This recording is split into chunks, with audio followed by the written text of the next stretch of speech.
Assalamualaikum warahmatullahi wabarakatuh. Berjumpa kembali dengan Rusdi Somad dalam acara Ngobrol Pintar. Hari ini kita akan ngobrol dengan Dr. Ica Paramitri, Magister Kesehatan, Kepala Puskesmas Jarai, Kabupaten Lahat. Assalamualaikum, Bu Dokter. Waalaikumsalam warahmatullahi wabarakatuh. Apa kabarnya? Baik, Pak Rusdi. Baik, Alhamdulillah. Lalang mau jadi dokter di Jarai, Bu? Untuk menjadi dokter di Puskesmas Jarai ini, kalau dokternya dulu dari tahun 2015, tapi untuk menjadi kepala puskesnya ini dari tahun 2017, jadi baru 4 tahun. Baru 4 tahun Ya, jadi kepala puskesmas. Sudah banyak suka duka jadi kepala puskesmas, jadi dokter. Sudah banyak, Bu? Belum terlalu banyak, tapi lumayan. Oh, lumayan. Pertama saya bertugas menjadi dokter PTT pusat ya Pak Rusdi, dikirim oleh pusat, oleh Kementerian Kesehatan ya? Di Bumi Lampung, SP2 Cecar. Kecamatan Kikim Timur ya? Iya. Tidak lama di sana, 9 bulan, saya diberi rejeki masuk pegawai negeri tanpa tes waktu itu. Jadi langsung pemberkasan, tapi dengan syarat harus bertugas di daerah terpencil. Daerah terpencil, betul. Waktu itu yang terdekat dengan Kota Pagar Alam adalah Simpang 3 Pumu, Tanjung Sakti. Di sana saya sempat bertugas selama 5 tahun, alhamdulillah. Kembali dari sana langsung ke Jarai, lebih dekat lagi dengan Kota Pagar Alam. Di sini alhamdulillah sudah berjalan 6 tahun kurang lebih. Oh, di Jarai ya? Iya. Kepala puskesmasnya baru 4 tahun. Baru. Emangnya mau lama, Bu? Mau di puskesmas terus nih?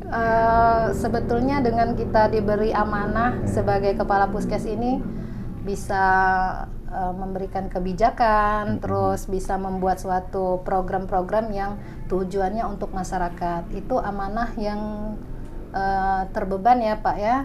Karena bagi saya seorang dokter lebih baik mencegah penyakit daripada kita mengobati. Jadi fungsi dari puskesmas itu lebih utamanya adalah pencegahan. Jadi kalau kita sudah ke rumah sakit sebenarnya itu sudah pencegahannya berarti sudah kurang. Nah, itu tugas dari puskesmas itu sebenarnya adalah pencegahan. Pencegahan. Kenapa saya lebih enak di puskesmas, karena lebih senangnya mencegah penyakit daripada mengobati.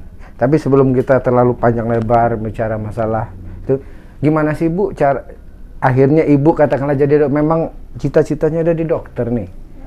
Sebetulnya kami 5 bersaudara ya Pak Rusdi. Saya anak kedua.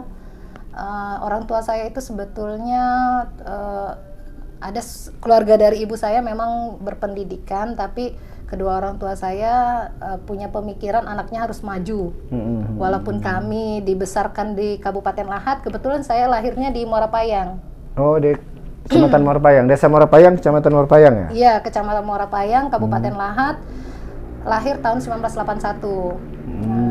Tapi sekolah harus sudah di Pagar Alam karena sudah harus di kota. Itu pemikiran orang tua. Jadi belum tahu kemana arah karena belum ada yang mengarahkan. Tapi setelah saya hijrah ke Jakarta baru ada pemikiran banyak sarjana yang lulus tapi tidak bekerja. Nah, saya harus sarjana tapi selesainya harus bekerja. Nah, pilihannya waktu itu pada zaman 99 demo-demonya di Jakarta, saya memilih waktu itu memilih kedokteran, karena kedokteran ini selain bisa membantu orang banyak, juga mudah-mudahan bisa cepat bekerja. Tapi alhamdulillah langsung cepat bekerja. Mengabdi cepat. ASN-nya pun tanpa tes dulu ya. Rezeki. Oke lah. Sebelum kita lanjutkan, kita ngopi dulu sebentar. Kopi Serambi, Kecamatan Jarai. Kopi petik merah. Mantap. Mantap.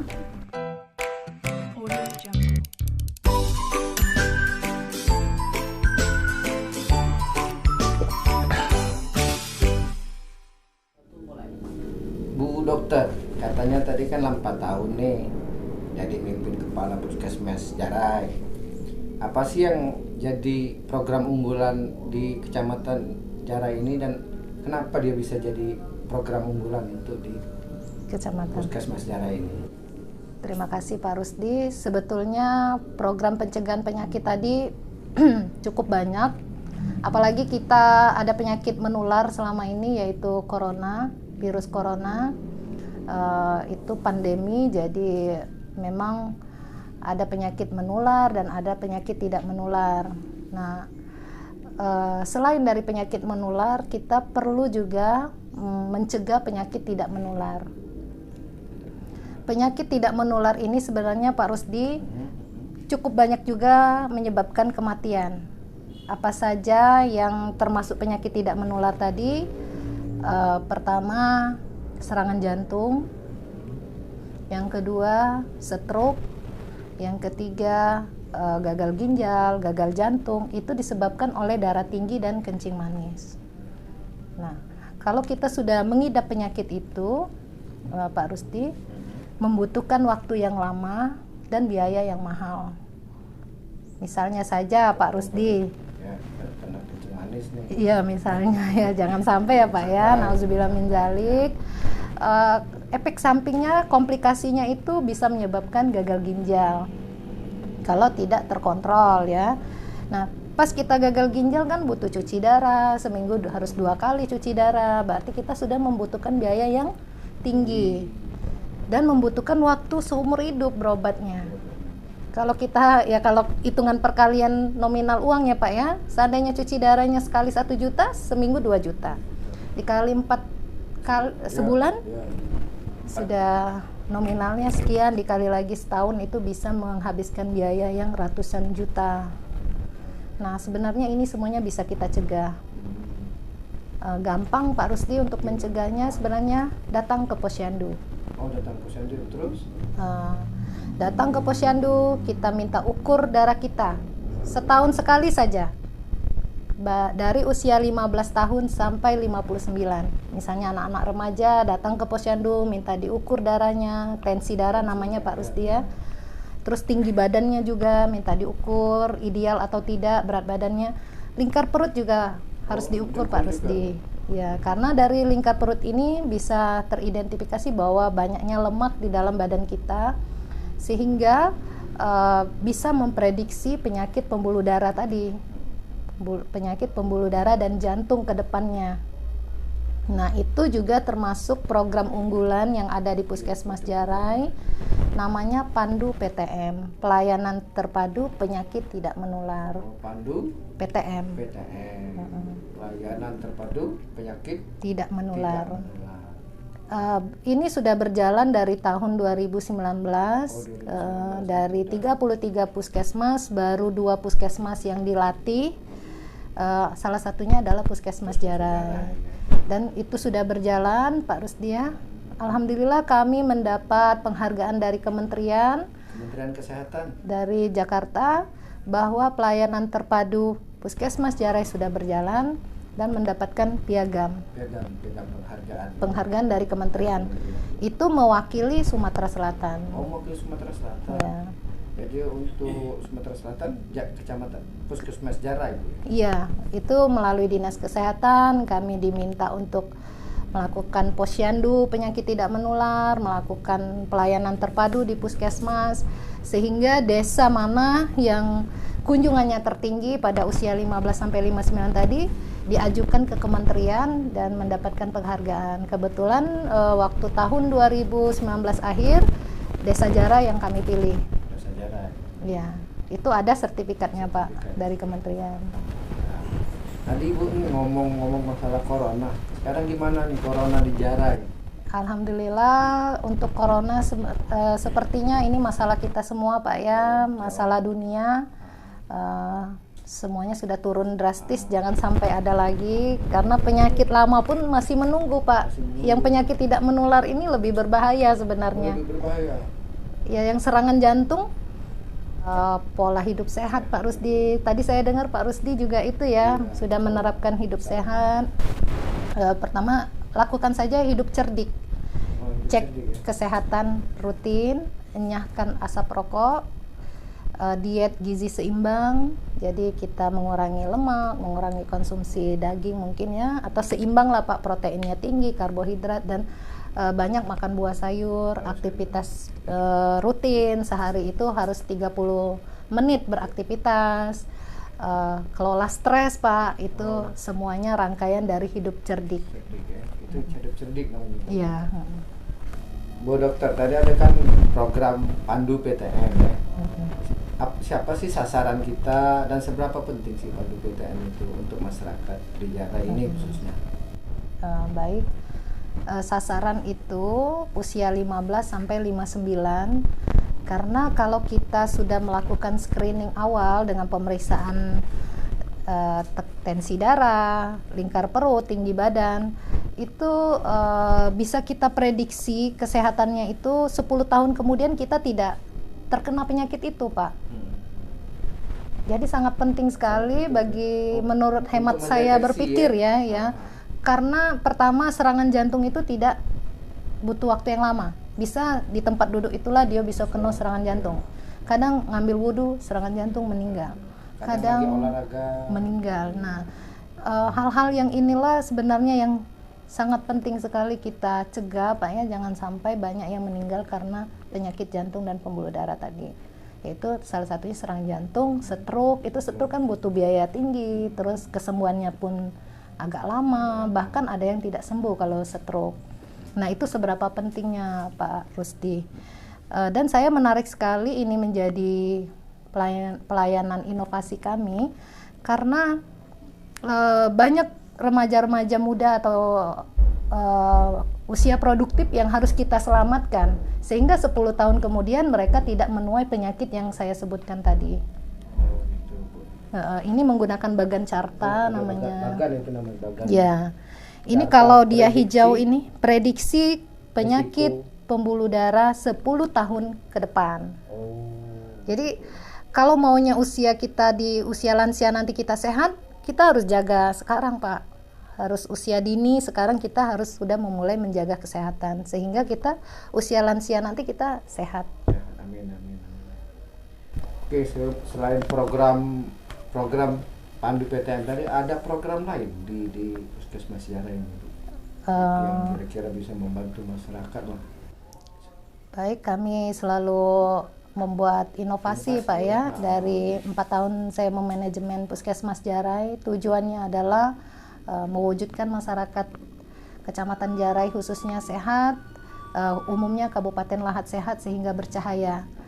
Dengan kita sehat, produktif, mewujudkan kabupaten kita bercahaya. Ya. Saya datang ke Puskesmas Jarai, hemat saya harus menyelamatkan remaja yang ada di sini. Karena di sini kan bentuknya ramai, terus masyarakatnya pun heterogen, ada yang sukunya berbeda-beda, dan pusat pendidikannya pun di sini. Jadi sangat memungkinkan sekali saya menyentuh kesehatan pada remaja dan usia-usia produktif tadi. Dan kebetulan Puskesmas Jarai adalah salah satu puskesmas yang dikirim pelatihan IPWL Pak.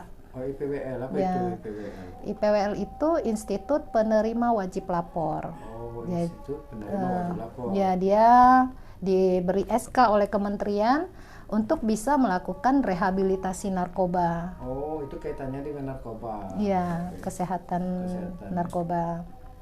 Itu sudah berjalan sejak tahun 2018. Jadi 2017 saya ditugaskan di sini, 2018 sudah membuat pelayanan rehab narkoba, dan alhamdulillah kami sudah ada pasien untuk direhabilitasi. Oh, sudah ada pasien?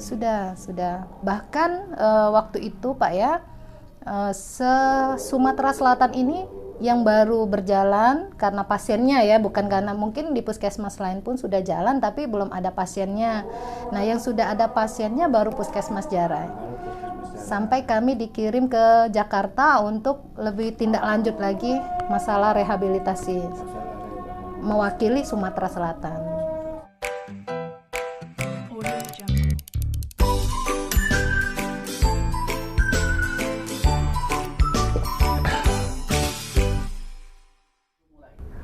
Bu Dokter, tadi ada yang sangat menarik, ya ini program Institut Penerima Wajib Lapor yang berkaitan dengan narkoba, pecandu narkoba ya. Kan sebagaimana kita ketahui yang namanya narkoba ini sudah begitu marak sampai ke desa-desa. Nah, ini Ibu ada program IPWL ini. Bagaimana? Coba jelaskan secara detail deh program IPWL ini. Institut Penerima Wajib Lapor ya Pak Rusdi, itu adalah semacam rehabilitasi narkoba lah ya, biar enak menyebutkannya supaya juga masyarakat mengetahui bahwa kalau kita sudah melapor ke puskesmas, dia tidak melalui hukum. Jadi kalau misalnya lain, kalau yang ketangkep berarti dia harus memproses itu dulu, proses hukum dulu. Nah, kalau Institut Penerima Wajib Lapor ini, ketika dia bersama orang tuanya melapor ke sini, dia akan mendapatkan terapi dari konseling ya, yang pastinya rawat jalan di sini, dia bukan rawat inap. Dan alhamdulillah juga Pak Rusdi, Institut Penerima Wajib Lapor ini bukan untuk yang sudah tercandu saja, misalnya anak-anak remaja yang sudah mengarah ke sana, di sana juga bisa kita mengadakan konseling remaja, pendekatan terhadap orang tua. Terus ada, selama kami berjalan IPWL ini, saya melihat pengamatan saya ada miskomunikasi antara hubungan orang tua dan anak, sehingga mereka ini coba-coba ke arah sana, mungkin ada kenakalan remaja lah sedikit. Nah, hal-hal inilah yang harus kita tolong, karena anak remaja ini adalah penerus generasi kita. Kalau kita nanti kan semakin usia habis, dan mereka lah yang akan meneruskan. Penerus generasi bangsa Indonesia harus cerdas, pintar, sehingga membawa nama Indonesia menjadi lebih maju lagi ya Pak Rusdi. IPWL tadi sudah banyak Bu yang pasien yang direhab atau yang sudah direhab di sini. Awalnya sih susah juga untuk mendapatkan pasien ya Pak ya. Tapi kami jemput bola dengan kami men-screening ke sekolah. Kami lihat bekerja sama dengan guru BP, mana yang kehadirannya 50% ke bawah, mana yang ranking, mendeteksinya itu ya, mana yang rankingnya ini 20 ke bawah misalnya, mana yang mempunyai perilakunya menyimpang. Nah, itu bekerja sama dengan guru BP di screening, ternyata satu kelas itu misalnya ada 2, ada 1 yang mempunyai masalah lah ya, kan belum tentu ke sana juga Pak. Iya, ke narkoba belum tentu ya. Nah, saya mengadakan konseling remaja, berhadapan lah ya, ngobrol, sehingga mereka nyaman, curhat, dan ketangkeplah hal-hal yang tidak nyambung tadi. Dan rata-rata ada hubungannya dengan orang tua tadi tidak nyaman. Sempat juga kami mengadakan kelas pola asuh kepada orang tuanya kami kumpulkan juga, bahwa keinginan anaknya itu seperti ini, sehingga terjadi hubungan yang harmonis dengan anak. Itu sudah berjalan lancar jadi Bu ya. Iya. Tapi itulah Pak Rusdi, karena pandemi Covid akhirnya kan sempat terputus kegiatan tadi, anak sekolah tidak sekolah karena pandemi. Mudah-mudahan lah ke depan bisa berjalan lagi. Amin, amin, amin. Nah, Dokter, kan yang namanya narkoba itu kan luar biasa ya, luar biasa jahatnya. Nah, untuk diri kita secara pribadi, secara rohani dan jasmani, macam mana kaitannya gitu? Dengan kita narkoba ya Pak Rusdi ya, itu kan dia merusak saraf-saraf kita. Saya pakai bahasa umum saja ya Pak ya. Kalau saraf kita sudah rusak, namanya saraf Pak, dia tidak bisa membentuk sel baru. Kalau rambut misalnya copot, dia tumbuh lagi. Betul. Kalau saraf sudah rusak, dia tidak membentuk saraf baru. Penuhlah kepala kita kalau bentuk saraf baru lagi, betul. Jadi memang Allah itu menciptakan saraf itu tidak terbentuk sel-sel baru. Jadi ketika dia rusak, ya rusak. Nah, narkoba ini pada umumnya dia merusak, bikin ketagihan, dan lama-lama bisa gangguan jiwa. Yang benar-benar merusak sekali generasi kita. Bagaimana kita mau produktif kalau kita sudah kena gangguan jiwa? Betul. Itu Pak Rusdi. Bu Dokter, kalau kena ODGJ tadi, gangguan ngeri, jiwa. ngeri juga Bu Dokter ya. Iya. Ada ndak kiat-kiatnya Bu Dokter ngatasi Mencegah, ya. supaya ndak kena ODGJ tadi? Iya, karena puskesmas tadi ya Pak Rusdi, fungsinya kan mencegah ya. Jangan sampai kita sudah menangani yang jiwa, sebaiknya kita cegah ya. Sebenarnya mencegah gangguan jiwa itu kita menghindari stres, terus mengenali gejala depresi Pak. Gejala depresi itu bisa pada remaja, bisa pada usia-usia produktif. Gejala depresi itu ada gejala mayor, ada gejala minor, itu silakan berkunjung ke Puskesmas Jarai untuk mengenali depresi tadi. Salah satunya yang bisa saya sebutkan, misalnya keinginan mau mengakhiri hidup, konsentrasi berkurang, sulit tidur, terus merasa tidak berguna. Nah, itu sudah ada ciri-ciri ke sana. Dan ketika memiliki kriteria misalnya 2 mayor atau minor, itu sudah kita bisa diagnosa itu gejala depresi ringan ataupun berat. Nah, gejala depresi ini Pak Rusdi kalau tidak kita tolong, dia jatuhnya lebih ke dalam lagi, sehingga nanti akan timbul halusinasi, timbul waham, sehingga dia sudah terjadi gangguan jiwa yang berat. Kalau sudah terkena gangguan jiwa, sudah seumur hidup kita berobat. Kalau baru-baru misalnya depresi ini bisa sembuh ya. Nah, hal-hal inilah yang perlu kita cegah Pak, mengenali gejala dini dari gejala depresi tadi, sering-sering berkunjung ke sini untuk mengenali. Terus dengan tahap mudah, yaitu untuk supaya tidak berkelanjutan depresi tadi adalah curhat yuk. Kita menceritakan permasalahan kita kepada orang yang kita percaya, misalnya kepada orang tua kita. Jangan masalah tadi kita pendam sendiri sehingga berlarut-larut depresinya tidak tergali. Tentu juga Pak Rusdi dengan seimbangnya jasmani maupun rohani kita Pak, dengan fisik kita rajin berolahraga, nutrisi yang bagus, dengan rohani kita, keagamaan kita pun menjadi penyeimbang kita sehingga kita bisa mencegah dari gangguan jiwa ini. Kalau misalnya tetap saja gelisah hati kita, memang agama lah yang bisa menetralkan dari kegelisahan atau kegalauan dari hati kita. Sebenarnya sehat jasmani maupun rohani, aktivitas fisik, gizi yang bagus, agamanya juga membentengi. Itu mencegah dari gangguan jiwa tadi. Ya, sebelum kita lanjutkan, kita ngopi kopi Serambi Jarai. Mantap ya Pak kopi serambinya. Mantap sekali.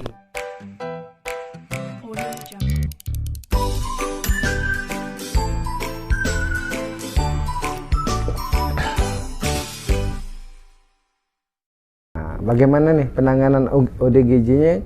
Kami dengar-dengar ini yang termasuk yang terbaik di Kabupaten Lahat. Bisa dijelaskan Bu? Sebetulnya yang terbaik banyak Pak Rusdi, bukan di Kecamatan Jarai saja ya. Kebetulan saja pada momen ini kami akan menyampaikan pelayanan ODGJ yang ada di Kecamatan Jarai, yaitu Puskesmas Jarai. Sebenarnya ada kaitannya juga dengan Institut Penerima Wajib Lapor tadi ya. Karena kalau kita sudah tergantungan dengan narkoba, nanti kan larinya ke jiwa juga. Pasien jiwa di Kabupaten Lahat selama ini kan kami merujuk ke Sumatera Selatan, ke rumah sakit provinsi. Karena membutuhkan biaya yang tinggi, ongkos ke Palembang, akhirnya Dinas Kesehatan Kabupaten Lahat memerintahkan kepada seluruh puskesmas yang ada di Kabupaten Lahat untuk melayani sendiri orang dengan gangguan jiwa tadi. Tentunya kami sudah dilatih dulu jadi tenaga kesehatan yang terlatih di bidang gangguan jiwa tadi. Dan obat-obatnya pun sudah tersedia di puskesmas. Alhamdulillah dari 120 pasien ODGJ yang di Kecamatan Jarai ini mendapatkan pengobatan dan perhatian setiap bulannya. Setiap bulannya Bu ya. Begitu banyak inovasi yang telah dilakukan oleh Bu Dokter nih. Ini kaitannya dengan katakanlah pemerintah Kabupaten Lahat. Artinya peran pemerintah Kabupaten Lahat juga menunjang apa yang dilakukan, inovasi yang dilakukan oleh Bu Dokter. Sangat menunjang sekali karena dari dulu masyarakat harus ke provinsi mendapatkan obat dengan biaya yang tinggi. Sekarang malah sudah tersedia di puskes, terus sudah gratis, terus dengan ada kartu BPJS juga yang memudahkan pemerintah masyarakat untuk berobat ke kita, sehingga mereka sudah sangat terbantu, bukan sangat ya, terbantu sekali Pak.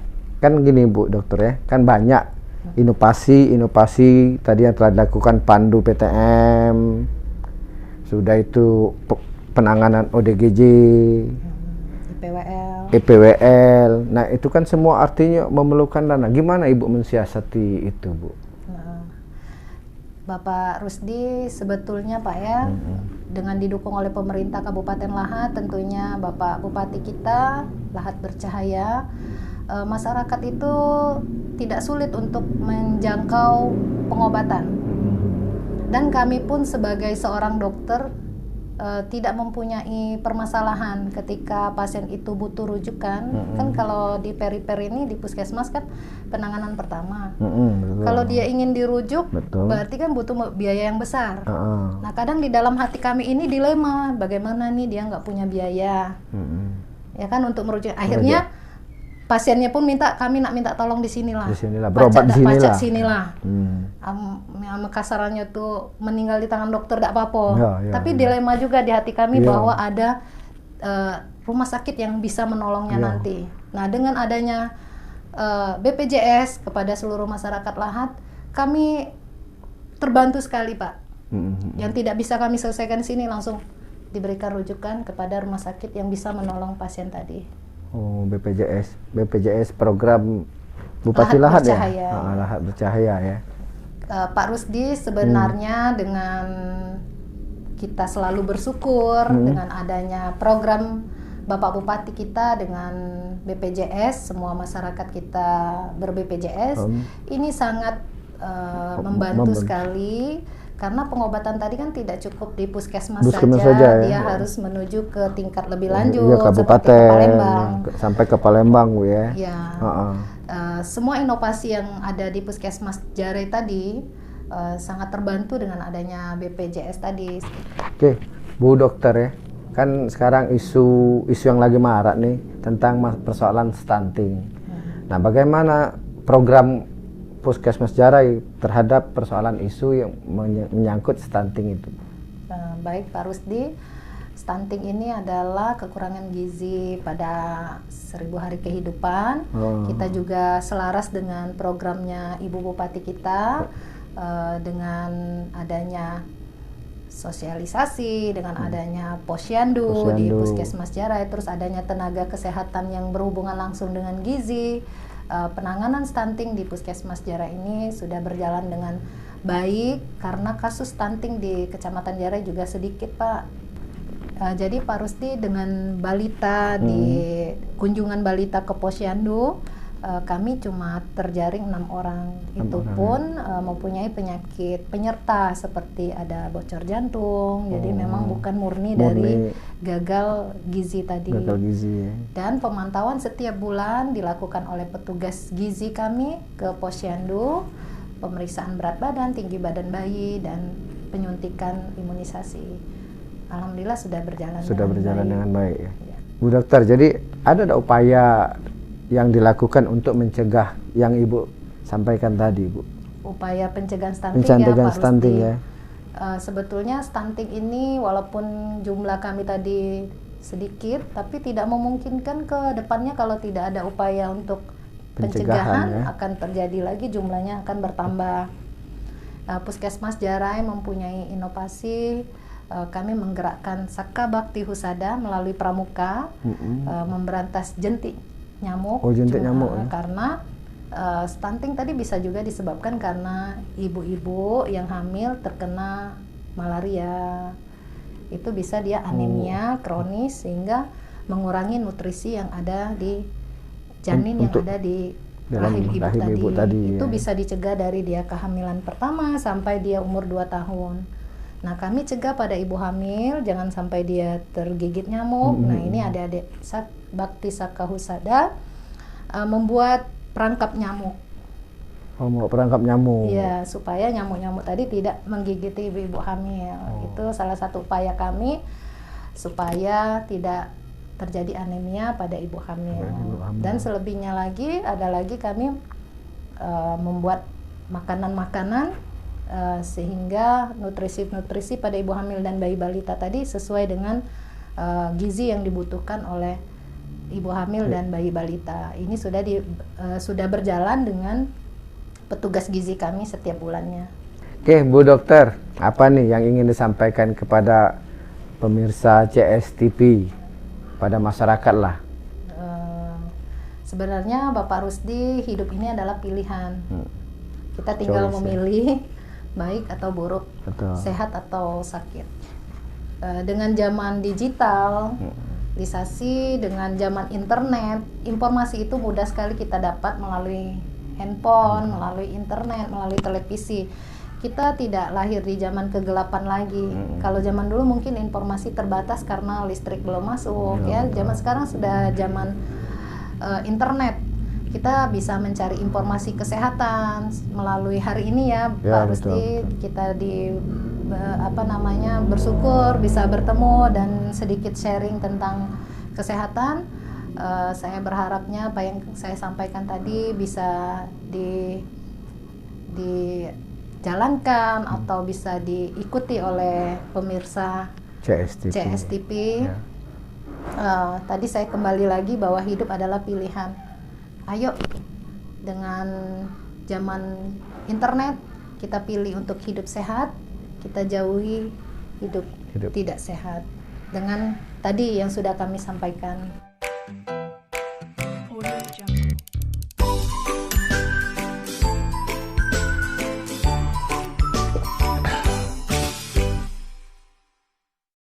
Itulah tadi perbincangan kita atau ngopi kita dengan Dr. Ica Paramitri, Magister Kesehatan, Kepala Puskesmas Jarai.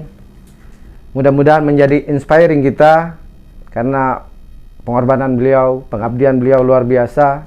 Dia jauh dengan suaminya, jauh dengan anak-anaknya demi untuk membantu masyarakat Kecamatan Jarai. Hidup adalah pilihan. Mari hidup sehat. Dan jangan lupa like, share, comment, and subscribe. Wassalamualaikum warahmatullahi wabarakatuh. Waalaikumsalam warahmatullahi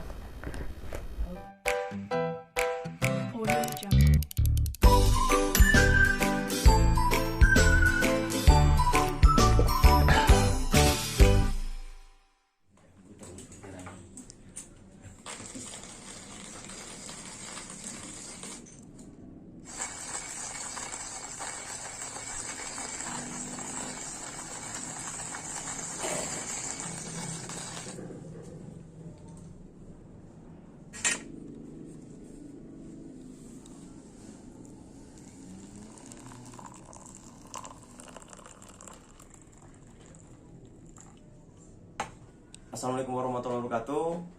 Saya Yogi Kurniawan selaku founder dari Kopi Serambi. Saya salah seorang yang terlibat dalam nilai luhur lantai kopi yang bergerak di sektor perkopian di Kabupaten Lahat, Kecamatan Jarai, Provinsi Sumatera Selatan. Saya mengajak seluruh elemen masyarakat untuk budaya minum kopi di pagi hari dengan minum kopi lokal, kopi Lahat maju.